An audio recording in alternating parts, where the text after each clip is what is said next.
The last thing I said to Kathy was, I'll see her at school the next day. Murderers, they don't look like you would expect them to. What do they have to hide? What happened to Kathy? The question that you failed is if you were present when Kathy died. I was shaking, trembling. Lug, lug, lug. I started to wonder if we would ever solve this case. I know what you did to that girl. Hi, so now I'm at Seattle on the ferry. We'll be friends forever. I love her so much.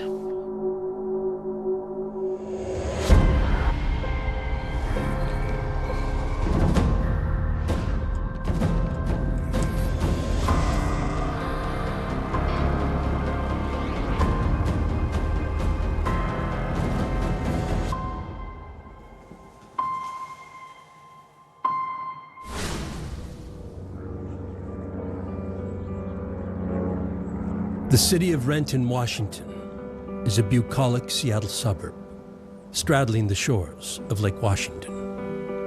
It was nice growing up here. It was beautiful, really green. People like to go hiking. When I lived here, I knew all of my neighbors, and we were friends. I would consider it a place where people have each other's backs. It's a good place to have a family. But on the morning of April 19th, 2010, this sleepy suburb is rattled.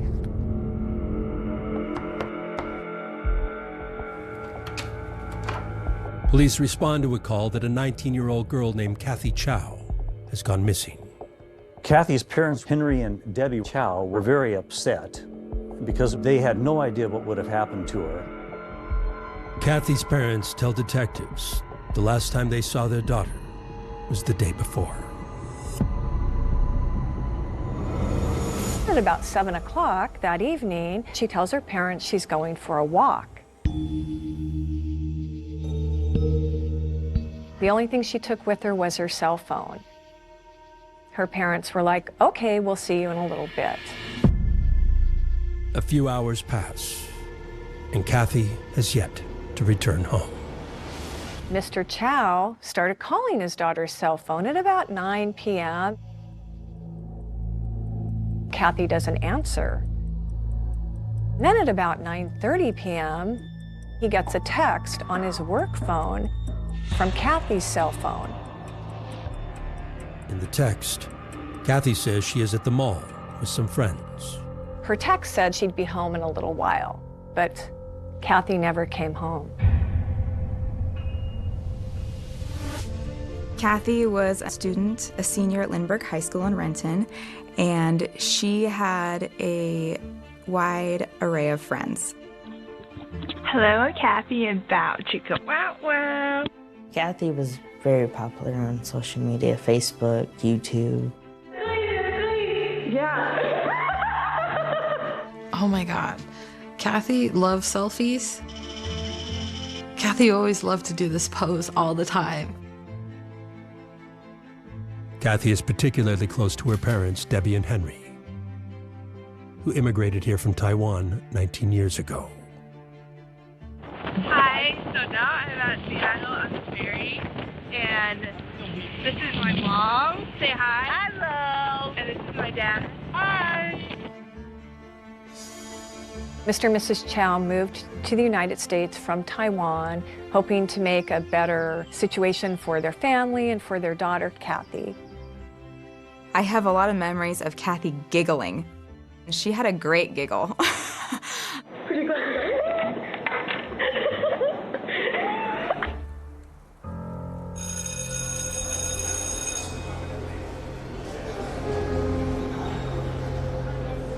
On the morning of April 19th, when Kathy doesn't show up for school, her friends are immediately concerned. I was like, okay, this is something wrong. Something really wrong. I was trying to think positive and hoping that nothing was going to happen. Investigators know that to find the missing teen, technology is their best tool. One of the first things we do on a missing persons case is get the phone records And that'll tell us who she's been in contact with, and it will also tell us where she or her phone has been. While authorities wait for the phone records to be released, detectives ask the Chows for a list of Kathy's friends they can question. Investigators learn that Kathy has an extremely active social life, of which her father disapproves. Henry told me that he didn't like a lot of her friends, didn't like a lot of the things that she and her friends did, and that he thought that if they had stayed in Taiwan, that maybe she'd have done better. One friend in particular piques investigators' interest. A 21-year-old named Ezekiel Watkins. Ezekiel went by the name of Zeke, and he was the former boyfriend of Kathy Chow. The first person you always look at is the boyfriend, and Zeke was the only boyfriend she had ever had. They dated for a few months, a couple years prior. He was 2 years older than Kathy, but they met at school. And they were both part of a group of kids that hung around together. Zeke was pretty kind. We became pretty good friends. The relationship was good. She said, you know, every relationship has their ups and downs. It's not, you know, perfect. But Kathy said that she loved him.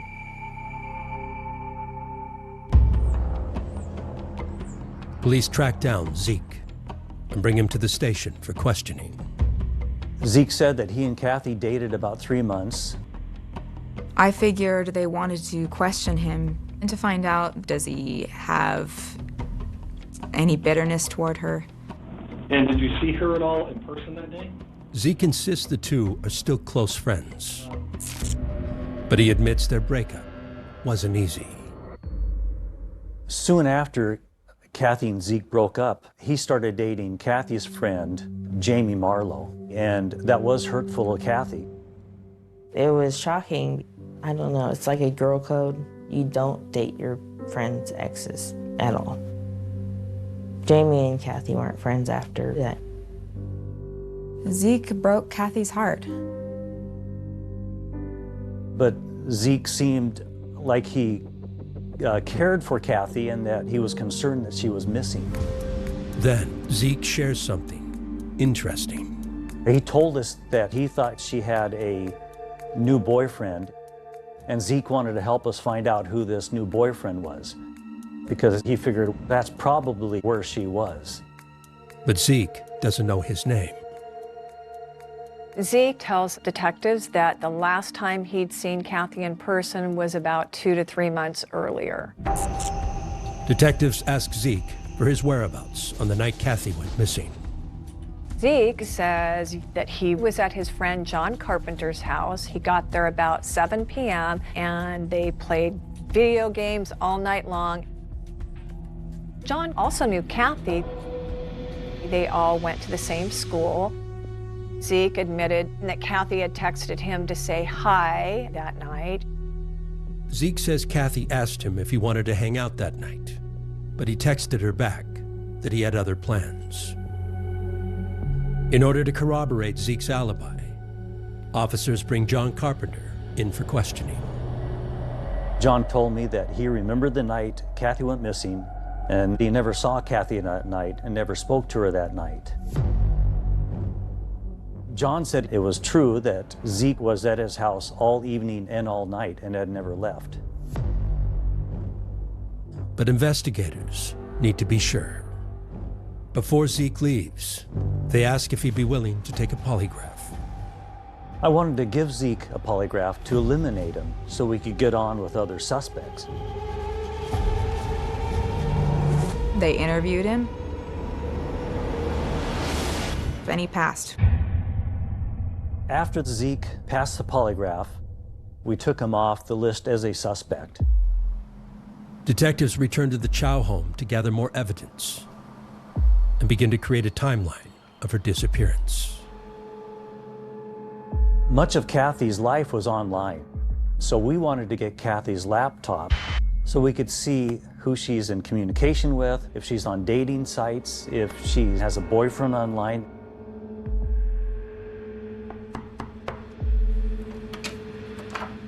We asked if we could come into the house and collect that and look for any other evidence in her room that a teenager might have that might lead us to or give us a clue about her disappearance. To the surprise of investigators, Kathy's father declines. I was very shocked that he wouldn't give us the computer. I mean, he wants us to find his daughter, but then he would not cooperate. Mr. Chow also refused us entrance into the house. Why won't you let us in? I mean, most parents are like, here you go, come on in, take anything you need. So for us, we go, could there be something else that we weren't aware of that was going on behind closed doors? We couldn't get a search warrant to get inside their house because there was no evidence of a crime being committed there. We are suspicious. What do they have to hide? 21st, 2010, Renton, Washington. High school senior Kathy Chow has been missing for 3 days. In search of leads, detectives ask Kathy's parents for her computer and are stunned by their response. At first, Henry told us that he wanted to take it to his own computer person and have them look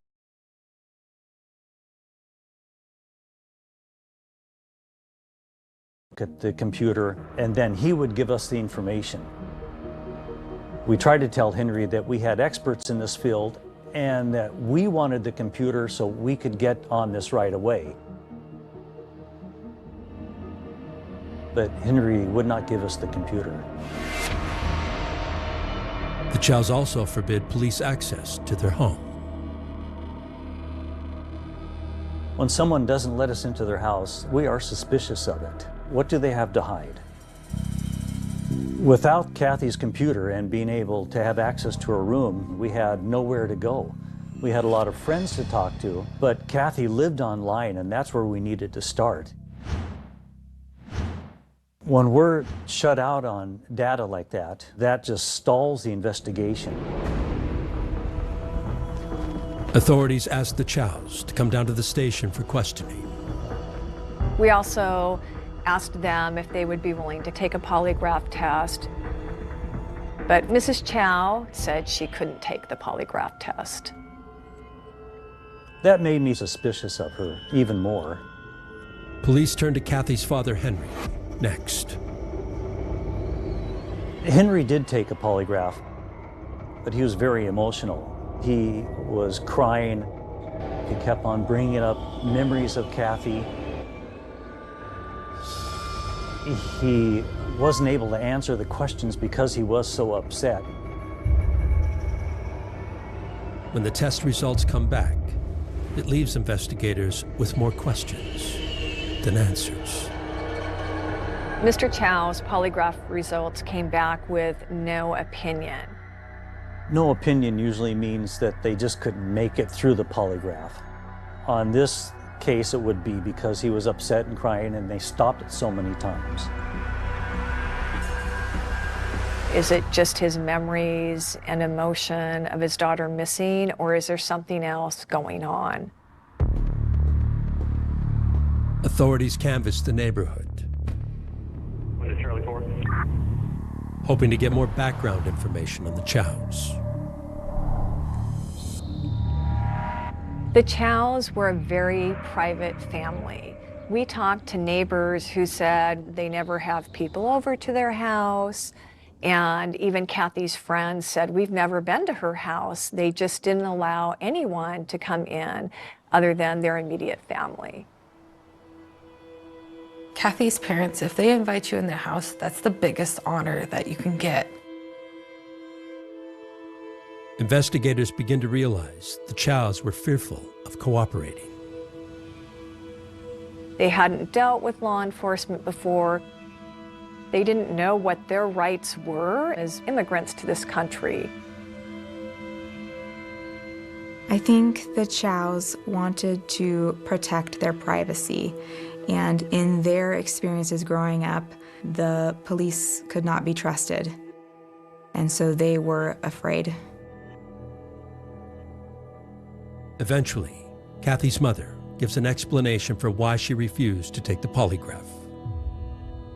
The day Debbie was supposed to take the polygraph was Kathy's birthday. We didn't realize that. And so, of course, she was going to be very upset. And no wonder she couldn't take the polygraph. I mean, she wouldn't have made it through it.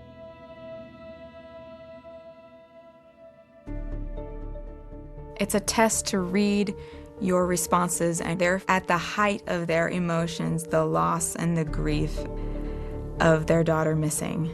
How could they do that on her birthday? It would produce a no opinion or a convoluted polygraph test because they're just so emotionally ridden with grief that it will skew the results.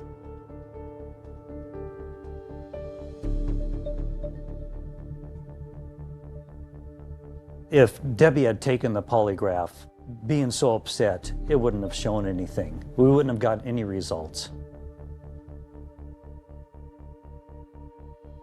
The more we spoke to Kathy's parents, the more we realized that they were so upset.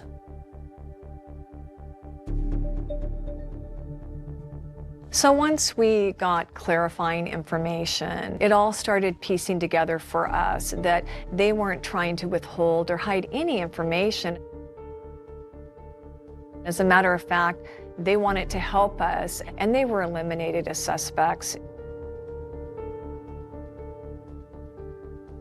Once we had it resolved that Kathy's parents were not involved in her disappearance, now we could move on and look at other suspects.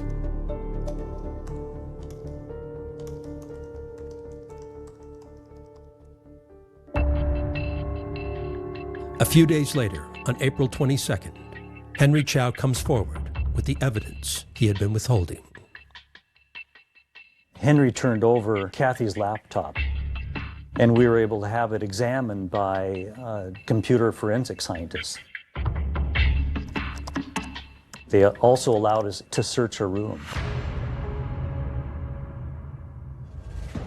Back at the lab, forensic analysts uncover Kathy's secret digital life. When we got Kathy's computer and got the results, we found that she wasn't just on social media, but she was on numerous dating sites and meeting lots of men.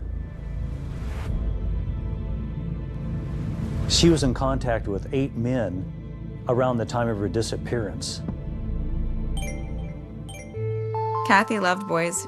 She liked talking about them. She liked getting to know new people. And she was a little naive, I think, as well. I mean, who isn't at 18, 19? Kathy was talking to a lot of guys on the internet. She was so excited about the prom, and she didn't want to go alone.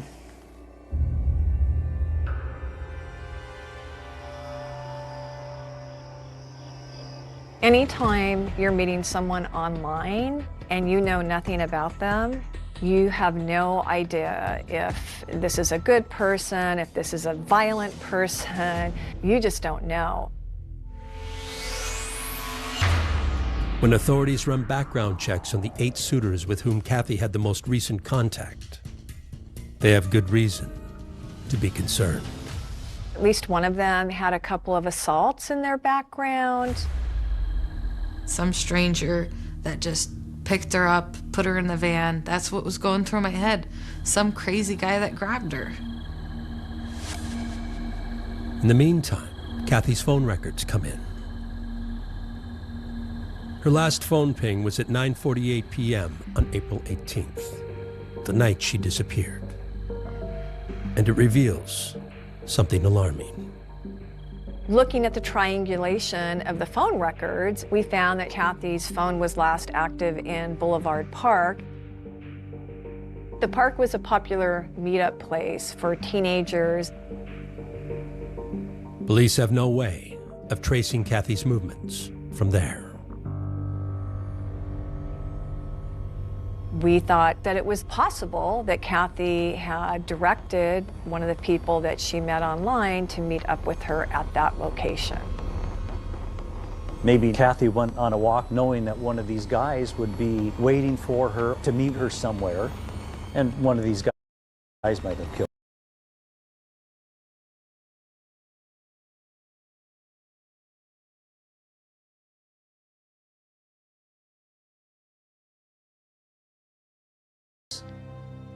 We're at a dead end. But Kathy's friends never stopped looking for her. We did posters, we did Facebook, Find Kathy Chow. My mom drove me around to see if we saw her around the areas that she liked to hang out around. We went to South Center Mall. We went around to the parks, the areas that she liked to walk. We went to everywhere. Kathy's friends formed their own search party in Boulevard Lane Park. But we didn't find any evidence or any leads. Kathy has vanished without a trace. Investigators set up a call line. Tips start pouring in. One witness was 99% sure that she had seen Kathy in a parking lot, appearing to be either drunk or high and yelling out of a car as it was driving by. And she said, "I know that that was your missing person." But it's later confirmed to be a case of mistaken identity. Although more sightings of Kathy are reported, those two turn out to be false leads. It was disappointing when people said they saw Kathy. Your heart jumped like, yay, and then find out it was a no, and then you're way down below the floor. You get to a point like, I can't take it anymore. As months go by, the case goes cold. I started to wonder if we would ever solve this case, if we would ever know what happened to Kathy. I stopped social media, and I just wanted to message her and just say, hey, how are you doing? Just simple conversation. I couldn't do that because she wasn't there.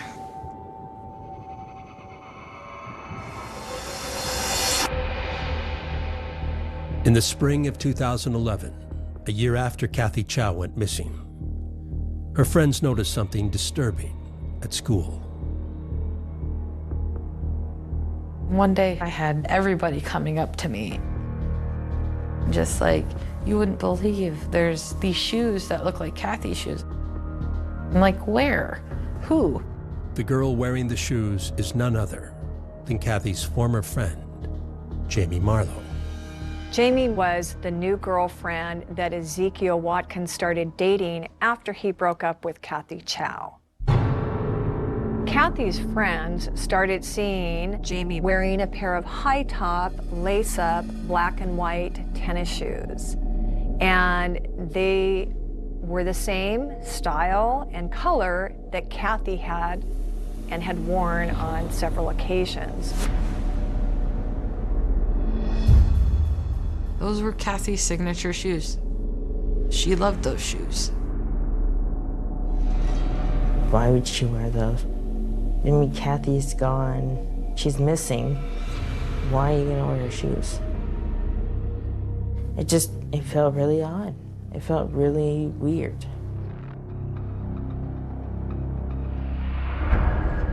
A few months later, on June 22nd, the Renton Police Department receives a call from an anonymous classmate.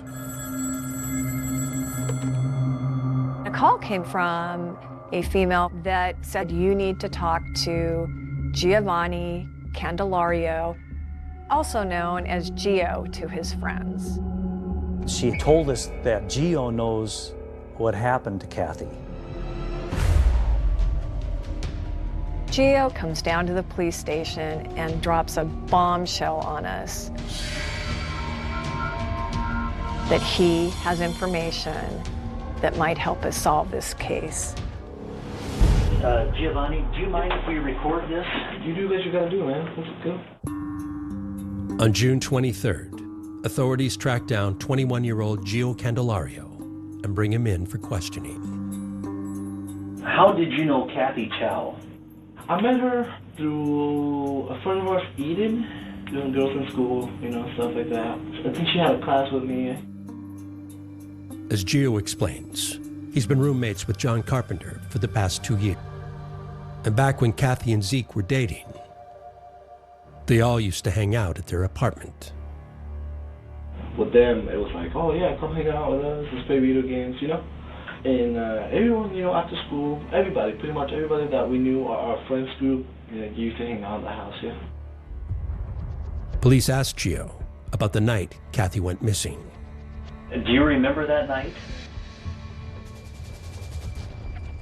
I was playing video games. Zeke decided to show up. It was around like 1 or 2. 1 or 2 in the morning? In the morning, yeah. In the morning. Yeah. As he's coming in, I see mud on his shoes from up to here. Given the swampy nature of Kathy's last known whereabouts, Boulevard Lane Park, the information about the muddy shoes is alarming. And I looked at him and I was like, dude, like, what happened to you, you know? And he comes up with a story saying that he was bike riding, or he was on a trail, you know, going too fast, doing something. Gio says he found the whole incident odd. 2 days after that, I go in the web, in the internet, and I start seeing, oh, Kathy disappeared. When police had first interviewed Gio's roommate, John Carpenter, 14 months ago, John had never mentioned Gio being there that night. Detectives find the timing of Gio's sudden disclosure strange. We asked Gio why he didn't disclose this information initially to the police. You're just, why? I mean, it is suspicious. I was wondering why you didn't give us a call and tell us about this about a year ago. To be honest, I was not to expect. I was, you know, it started hitting me way after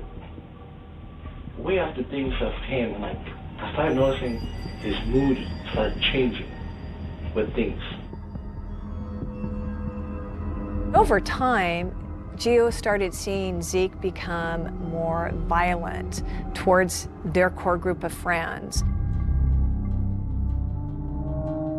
And he was stealing things from them. And Zeke's behavior was becoming more and more aggressive towards the group. He became a to us. And we were like, dude, why are you being like this? Like, his attitude dramatically changed, and we weren't expecting this, you know? Like, it shocked me. For investigators, Gio's story doesn't add up. Gio was coming forward at this time because he and Zeke were not getting along. So to get back at Zeke, he came to the police. We were very suspicious. The only way to corroborate Gio's story is to bring back his roommate, John Carpenter, for questioning. Okay, let's go back now to when Kathy went missing. Do you remember that night? John had previously Zeke had played video games together at his apartment all night long. But what he says next leaves investigators stunned. He told me that Zeke got there about 7 o'clock, spent the evening and night at your house. Roughly, yeah. That's what I assumed. It was probably a dream though, but because I have a lot of realistic dreams, so it could have been a dream, it could have not been. Red lights are going off. Oh yeah, he wasn't there the whole night. What he originally told us the year before could have just been a dream. I don't believe anybody in the room was buying that was going to be the truth. Investigators begin to put the squeeze on this circle of friends. I know what you did to that girl. And this piece of evidence blew the case wide open. You saw her that night. You guys were arguing that night? He was shaking. He was going. And out of nowhere, he snaps.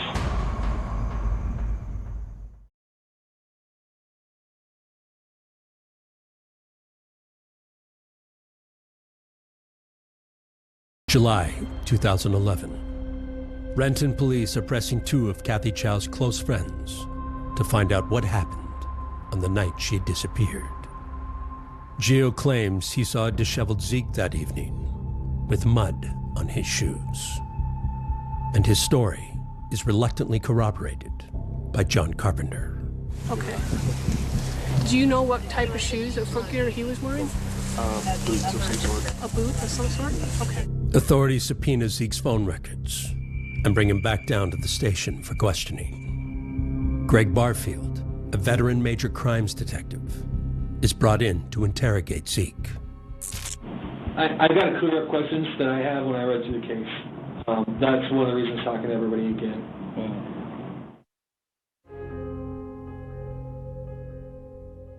Detectives start by asking Zeke to tell them again where he was on the evening of April 18th, 2010. The night his ex-girlfriend went missing.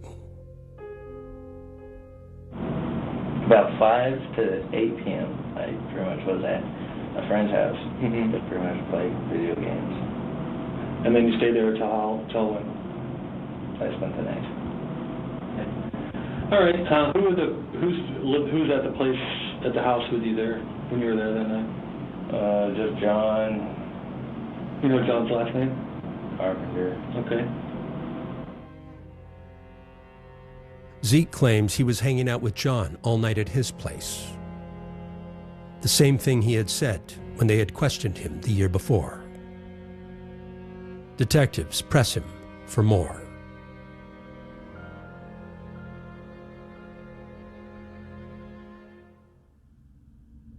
Initially, I asked him just to tell me again what his communication with or contact with Kathy was around the time that she went missing. Kathy texted me saying that she's going to be hanging out with whoever.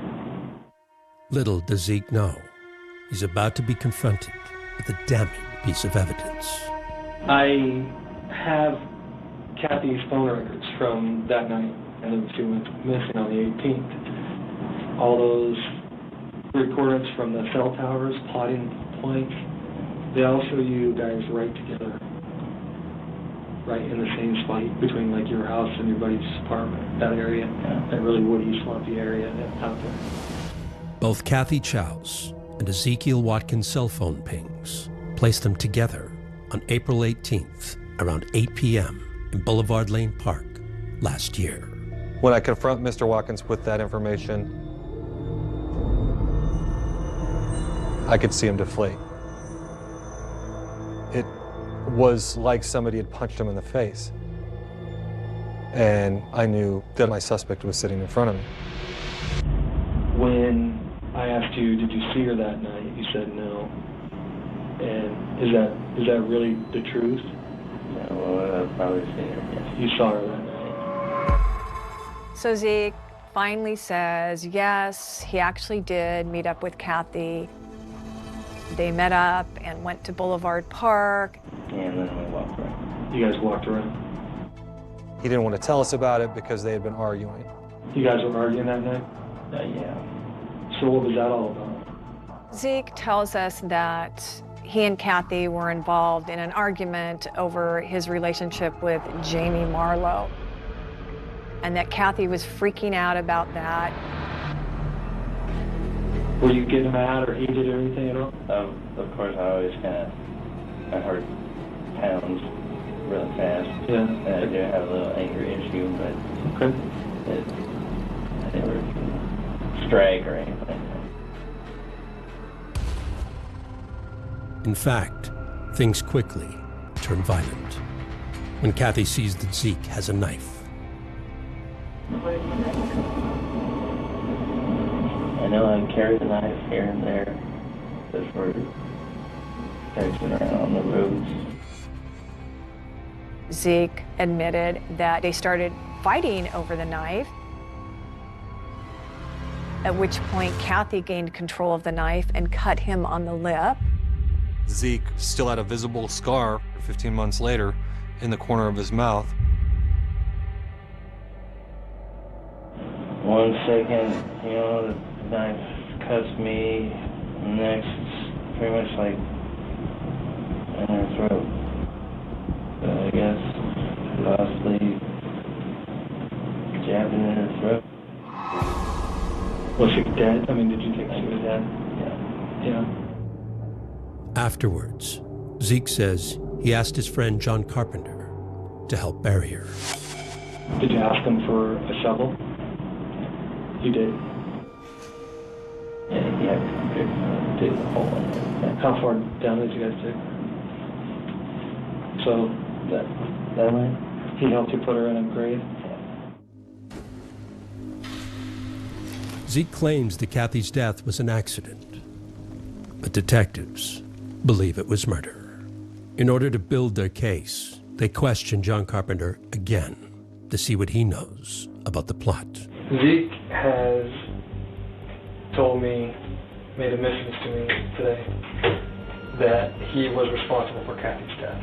He said that you helped him dig the grave site. So, I did.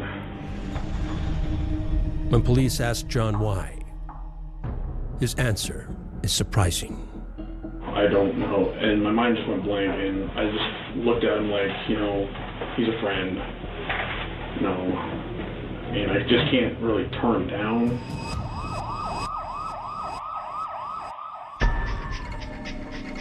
On July 8th, 2011, John Carpenter agrees to escort police to Boulevard Lane Park to show them where Kathy is buried.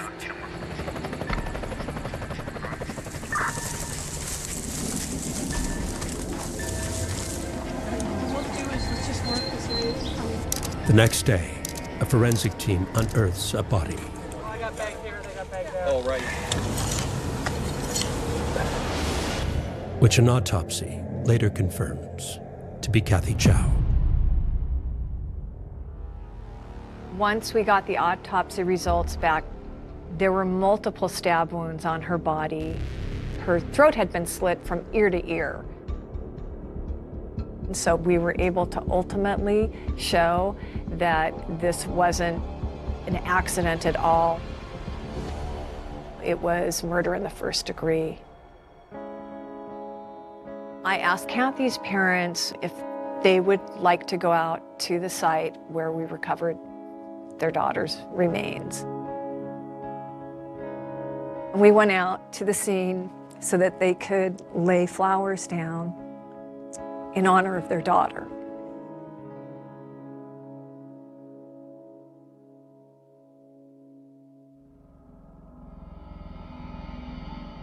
When police tell Zeke they recovered Kathy's body, he makes a chilling confession. Did you get her to come out there because you were going to sell? Yes.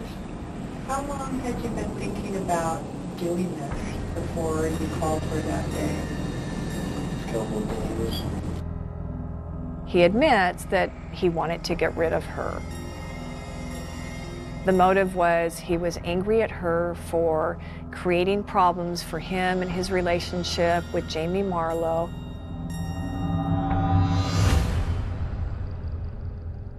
It's something you want to refrain from seeing or hearing. And hearing that from them, it just heartbreaking. It was super sad.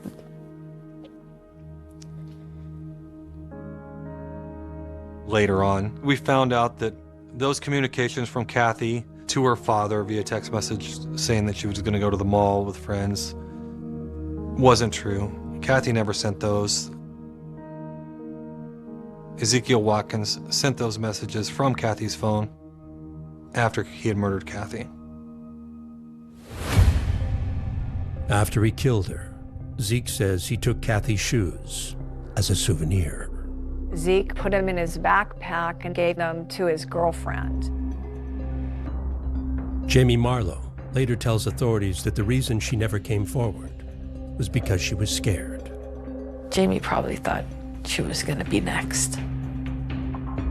Jamie is never charged with any crime. Gio Candelario is also cleared of all suspicion. John Carpenter receives immunity for his testimony against Ezekiel Watkins and his cooperation with police. On July 26, 2011, Ezekiel Watkins pleads not guilty to the first-degree murder of Kathy Chow. But the jury finds him guilty. He is sentenced to 27 years in prison with no possibility of parole. It's scary to think that the person that's responsible for the murder of Kathy Chow is somebody that she dated and thought she really knew who he was. But the reality, he was a much darker person than Kathy ever saw.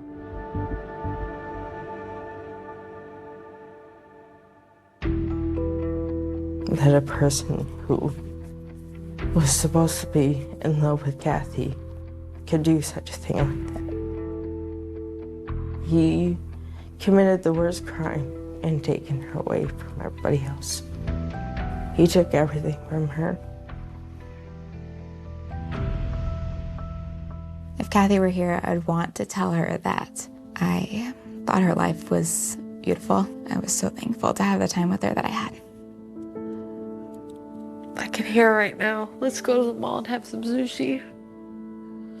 Kathy, I love you no matter what, and we'll be friends forever. I love her so much.